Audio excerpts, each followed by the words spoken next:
नमस्कार दोस्तों, आप सभी का मेरे YouTube चैनल कहानी ज्ञान पर स्वागत है। दोस्तों, आज मैं आप सभी के लिए एक मज़ेदार और प्रेरणादायक कहानी लेकर आई हूँ जिसका नाम है खजाने की खोज।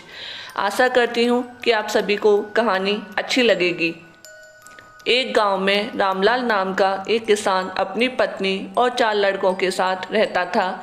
रामलाल खेतों में मेहनत करके अपने परिवार का पेट पालता था, लेकिन उसके चारों लड़के आलसी थे, जो गांव में वैसे ही इधर उधर घूमते रहते थे।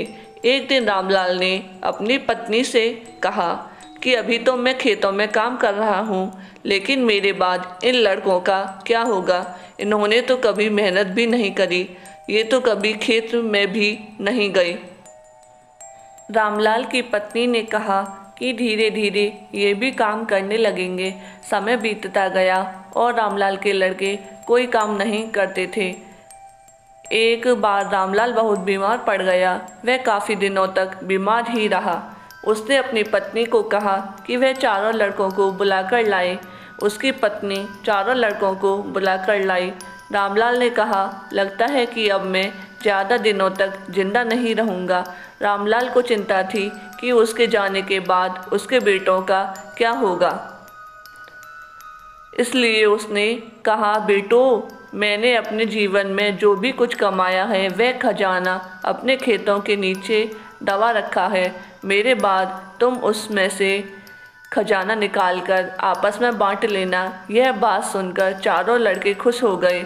कुछ समय बाद रामलाल की मृत्यु हो गई। रामलाल की मृत्यु के कुछ दिनों बाद उसके लड़के खेत में दबा खजाना निकालने गए।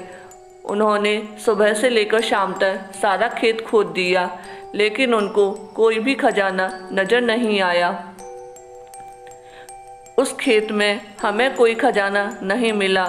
उसकी माँ ने बताया कि तुम्हारे पिताजी ने जीवन में यही घर और खेत ही कमाया है, लेकिन अब तुमने खेत खोद ही दिया है तो उसमें बीज बो दो। इसके बाद लड़कों ने बीज बोए और माँ के कहे अनुसार उसमें पानी देते गए। कुछ समय बाद फसल पककर तैयार हो गई, जिसको बेचकर लड़कों को अच्छा मुनाफा हुआ, जिसे लेकर वह अपनी माँ के पास पहुँचे। माँ ने कहा कि तुम्हारी मेहनत ही असली खजाना है। यही तुम्हारे पिताजी तुमको समझाना चाहते थे। सीख, हमें आलस को त्याग कर मेहनत करना चाहिए।